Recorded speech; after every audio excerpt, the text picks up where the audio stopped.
La Tierra Media es un universo tan vasto como complejo, creado por la imaginación de J.R.R. Tolkien. Desde los libros que definieron la fantasía moderna, hasta las adaptaciones que han dado vida a sus historias, cada rincón de este mundo guarda secretos, curiosidades y misterios que van más allá de lo evidente. En este video, exploraremos el iceberg de El Señor de los Anillos, un viaje que conecta los detalles más conocidos con los enigmas más oscuros y ocultos. Cada nivel nos llevará más profundo, donde las historias se vuelven más extrañas, inquietantes y a veces perturbadoras. Este no es solo un video sobre curiosidades, es una expedición hacia lo desconocido, que pondrá a prueba cuánto conoces sobre la Tierra Media y cuán lejos estás dispuesto a ir para descubrir sus secretos. Abróchate el cinturón, porque mientras más profundicemos, más inquietante se volverá todo. Sin más preámbulos, comencemos. Nivel 1. Tolkien odia a Disney. Durante décadas, ha circulado la creencia de que J.R.R. Tolkien prohibió explícitamente la venta de los derechos de sus obras a Disney, pero aunque esta idea no es del todo cierta, sí tiene una base real. Tolkien dejó claras sus opiniones sobre la compañía en sus cartas, donde expresó un fuerte desagrado por el enfoque de Disney hacia las historias de fantasía. En 1964, Tolkien escribió: Reconozco el talento de Disney, pero siempre me ha parecido irremediablemente corrompido. Aunque en la mayoría de las películas producidas desde sus estudios hay pasajes admirables o encantadores, el efecto de todos ellos para mí es repugnante. Algunos me provocan repulsión. Estas palabras reflejan cómo Tolkien percibía a Disney como una empresa más interesada en lo comercial que en preservar la esencia artística de las historias. Según él, películas como Blancanieves simplificaban y suavizaban los aspectos oscuros y profundos de los cuentos originales, cambiándolos por una versión más ligera y superficial. Esta postura hizo que Tolkien vetara cualquier colaboración con Disney durante su vida, algo que comunicó también a sus socios. Sin embargo, no existe en su testamento una cláusula específica que prohíba a Disney adaptar su obra, lo que convierte esta idea en una leyenda más que en un hecho. Curiosamente, tras la adquisición de Fox por parte de Disney en 2019, la compañía ahora posee derechos relacionados con el legado de Tolkien, como la película Tolkien del 2019, que actualmente está disponible en Disney Plus. El Señor de los Anillos está inspirado en la religión. ¿Te has preguntado qué inspiró a Tolkien a construir una historia tan profunda y poderosa? La respuesta está en su fe católica, una influencia que moldeó su visión del mundo y, por ende, su obra. Tolkien se convirtió en un ferviente católico desde joven, gracias a la guía de un sacerdote que cuidó de él tras la muerte de sus padres. Aunque rechazaba las alegorías directas, sus creencias impregnaron El Señor de los Anillos, con temas como el sacrificio, la esperanza y la lucha entre el bien y el mal. No son símbolos literales, pero el eco de su fe resuena en los dilemas morales y en la providencia que parece guiar la historia. Para Tolkien, no se trataba de predicar, sino de tejer una narrativa que reflejara los valores que él consideraba universales y eternos. El Señor de los Frijoles. Entre las numerosas adaptaciones del universo de Tolkien, hay una parodia poco conocida, realizada por VeggieTales, un programa infantil católico protagonizado por vegetales parlantes que recrean cuentos populares. En esta ocasión, el mundo de El Señor de los Anillos fue adaptado en un capítulo titulado El Señor de los Frijoles. La historia sigue a Todo Baggy Pants, quien recibe un mágico frijol de su tío, Bilboy Baggy Pants. Este frijol tiene el poder de conceder cualquier deseo, pero Todo no sabe cómo usarlo correctamente. Para ayudarlo, Randolph reúne a un equipo peculiar: Oreja de Maíz, Pierna de Cordero, Enano Gruñón y otro elfo. Juntos emprenden una aventura llena de situaciones cómicas, encuentros con árboles parlantes, acertijos y un ejército de utensilios de cocina llamado Los Sporks. La historia culmina con Todo enfrentándose a la tentación de usar el frijol para su propio beneficio. Al final, decide deshacerse de él, arrojándolo a un pozo seco que libera uva soda y restaura la tierra. Aunque esta divertida parodia incluye canciones y momentos únicos, uno de sus aspectos negativos es que nunca fue doblada al español para Hispanoamérica. Sin embargo, el episodio puede encontrarse completo en YouTube, siendo una curiosa alternativa para presentar el universo de Tolkien a los más pequeños. Ian Holm interpretó a Frodo. Ian Holm dejó una marca especial en las adaptaciones de El Señor de los Anillos. En 1981 dio voz a Frodo Bolsón en la adaptación radial producida por la BBC, una versión muy aclamada que trajo a la vida las aventuras de la Comunidad del Anillo a través del formato auditivo. Su interpretación capturó la vulnerabilidad y el coraje del joven hobbit, dejando una impresión duradera en los fans de Tolkien. 20 años después, Holm volvió al universo de la Tierra Media, pero esta vez en un papel distinto. Interpretó a Bilbo Bolsón en la trilogía cinematográfica de Peter Jackson. Su representación del anciano hobbit, tanto en su tranquilo retiro en Hobbiton como en sus momentos más oscuros, bajo la influencia del anillo, se convirtió en uno de los pilares emocionales de las películas. Christopher Lee conoció a Tolkien.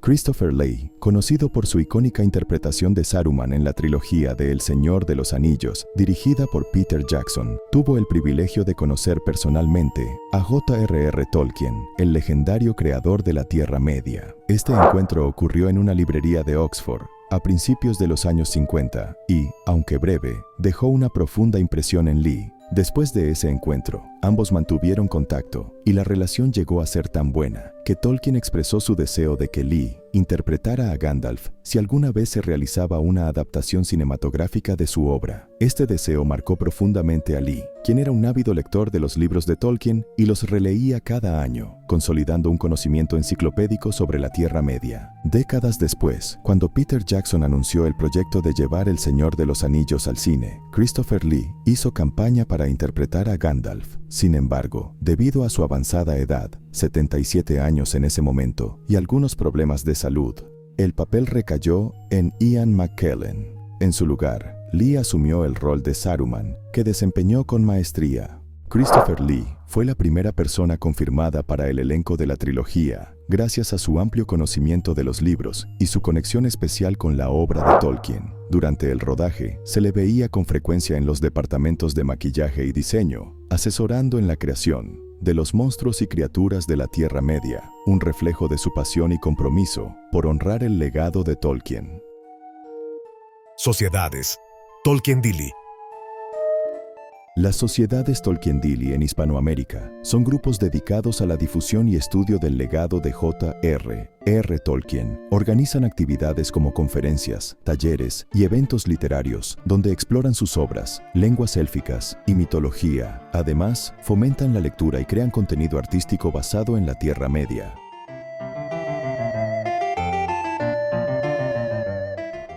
En 2003, en una de las entregas más memorables de los MTV Movie Awards, Gollum, el icónico personaje de El Señor de los Anillos, hizo su aparición en CJ para recibir el premio como Mejor Interpretación Virtual. Lo curioso de este momento es que, en lugar de Andy Serkis, el propio personaje tomó el escenario. Durante la ceremonia, Gollum, en su versión digital, literalmente quitó el premio de las manos de Serkis, creando una situación bastante cómica y caótica.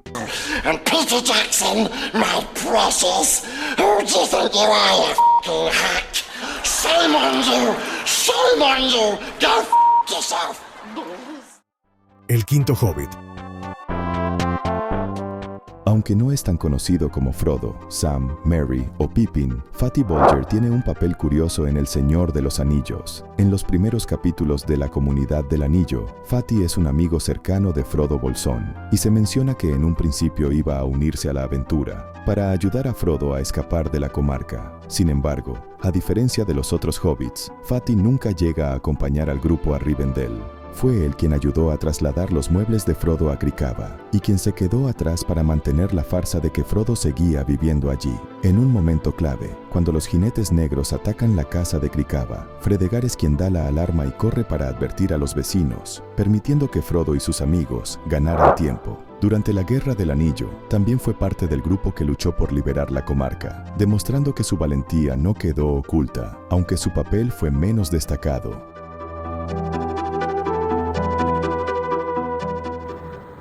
En 2014, la empresa Cepeda Bros. Anunció un evento que emocionó a los fanáticos de El Señor de los Anillos, un concierto único donde se proyectarían las películas, mientras una orquesta sinfónica interpretaba en vivo la magistral banda sonora. Lo que hacía este evento aún más especial era la promesa de que el mismísimo Howard Shore, el legendario compositor de la música de la trilogía, sería el director de la orquesta. Sin embargo, un día antes del concierto, comenzó a circular la noticia de que Howard Shore había sido confirmado como el director del soundtrack de la trilogía de El Hobbit de Peter Jackson, lo que requería su atención inmediata. Según los rumores, esta nueva asignación fue la razón por la que Shore tuvo que cancelar su participación en el evento en México y viajar para trabajar en la banda sonora. El problema surgió porque la empresa organizadora no comunicó esta cancelación de manera oportuna. Los asistentes se enteraron el mismo día del concierto, generando una gran decepción entre los fanáticos que esperaban ver a Shore en acción. Muchos decidieron abandonar el evento al enterarse de la ausencia del compositor. A pesar de ello, la función continuó,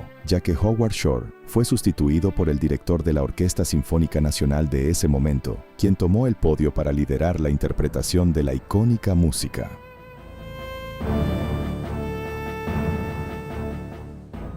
En 2014, con el anuncio de la trilogía de El Hobbit, dirigida por Peter Jackson, el estudio de videojuegos Telltale Games decidió desarrollar una demo jugable, inspirada en la trilogía original de El Señor de los Anillos. El concepto era ambicioso, permitir a los jugadores experimentar las 3 películas originales en un formato de primera persona, creando un videojuego individual para cada película de la saga. El proyecto prometía un nivel de detalle impresionante, con escenas recreadas mediante captura de movimiento y utilizando las voces originales del elenco de las películas. El diseño del juego sería una mezcla de historia lineal, con pequeños escenarios de mundo abierto, llenos de Easter eggs y referencias pensadas especialmente para los fanáticos más apasionados del mundo de Tolkien.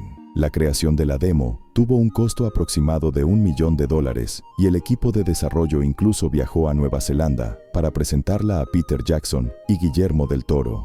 Ambos quedaron fascinados con la propuesta y dieron su aprobación, impulsando un plan aún más ambicioso: lanzar 6 videojuegos, uno para cada película de la obra de Tolkien, incluyendo las 3 de El Hobbit.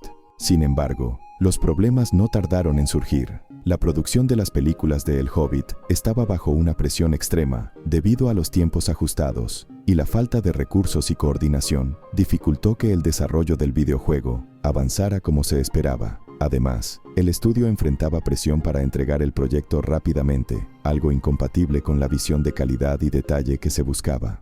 Finalmente, el proyecto fue suspendido, dejando la demo como un vestigio de lo que pudo haber sido un gran tributo interactivo a las películas de Peter Jackson. Sin embargo, este esfuerzo no fue en vano. Muchas de las ideas y dinámicas desarrolladas para este videojuego inspiraron a Lego El Señor de los Anillos, que adoptó algunas mecánicas del proyecto original, permitiendo a los jugadores revivir la épica aventura de una manera diferente, pero igualmente memorable.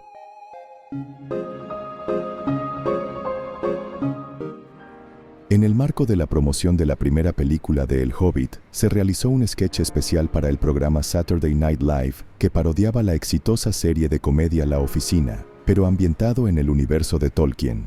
El sketch presentó una hilarante mezcla de los personajes icónicos de la Tierra Media con los roles arquetípicos de la serie. Bilbo Bolsón interpretaba a Jim Halpert con su característico humor irónico.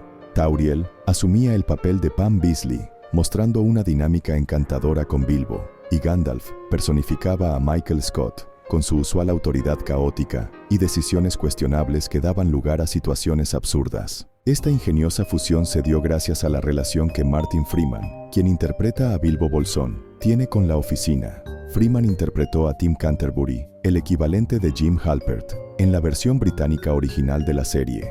Esto le permitió conectar su experiencia con la nueva película, dándole un toque aún más auténtico y divertido.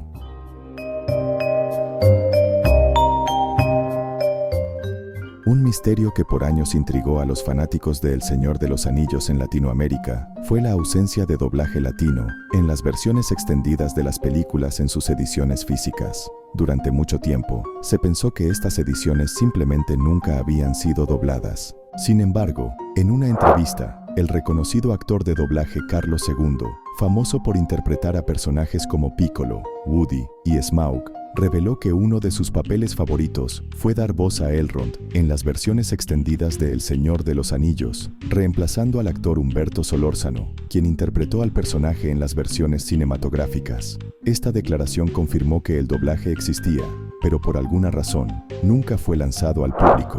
Años después, se descubrió la verdad detrás de este enigma. Warner Bros. Envió el proyecto de doblaje al estudio con mucho retraso, lo que, sumado a los complicados calendarios de algunos actores de doblaje principales, dificultó completar el proyecto a tiempo. A pesar de los contratiempos, las versiones extendidas fueron completamente dobladas, aunque con algunas sustituciones en actores secundarios y errores de traducción. Sin embargo, el doblaje no alcanzó a incluirse en las ediciones físicas de las películas. Finalmente, en 2023, Warner Bros. Sorprendió a los fanáticos al recuperar este doblaje perdido y estrenarlo en su plataforma Max.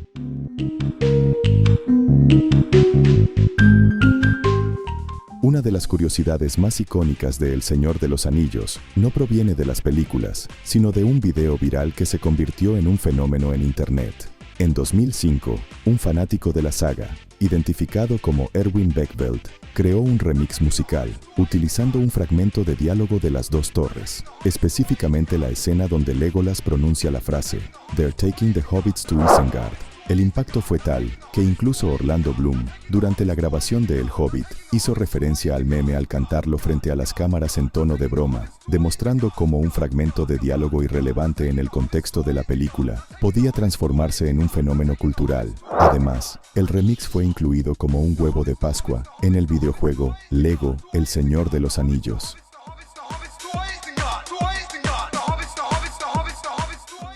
Tolkien y C.S. Lewis, dos de los más grandes escritores de fantasía, forjaron una amistad única mientras trabajaban como profesores en Oxford. Unidos por su amor por la mitología y la literatura, formaron parte del grupo The Inklings, donde compartían y discutían sus manuscritos. Tolkien jugó un papel clave en la conversión de Lewis al cristianismo, influenciándolo durante largas conversaciones sobre la relación entre mitología y fe. Aunque su relación tuvo tensiones, especialmente por las diferencias en sus estilos literarios, Tolkien no era fanático de las crónicas de Narnia y Lewis cuestionaba la meticulosidad de Tolkien. Ambos respetaron profundamente sus talentos.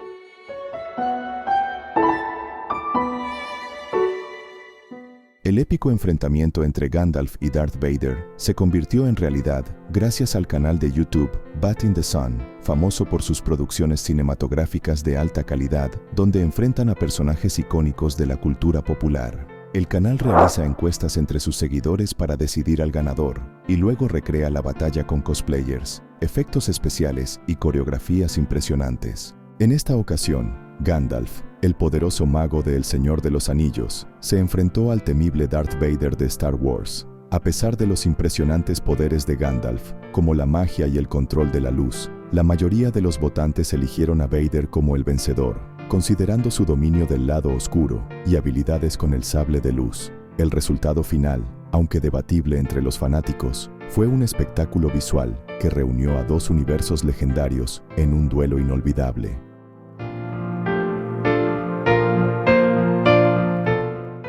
Peter Jackson, director de las adaptaciones cinematográficas de El Hobbit y El Señor de los Anillos, es conocido por incluir cameos en sus propias películas. Uno de los más curiosos ocurre en la Batalla de los 5 Ejércitos. Durante una escena en Bolsón Cerrado, se muestra una pintura que retrata a Bungo Bolsón, el padre de Bilbo, junto a su esposa, Belladonna Took. Lo interesante es que los modelos para esta pintura son el propio Peter Jackson y su esposa, Fran Walsh, quienes posaron como los ancestros de Bilbo. Este detalle no solo enriquece el universo de la película con un toque personal del director, una curiosidad que demuestra el nivel de detalle que Jackson y su equipo pusieron en estas icónicas adaptaciones.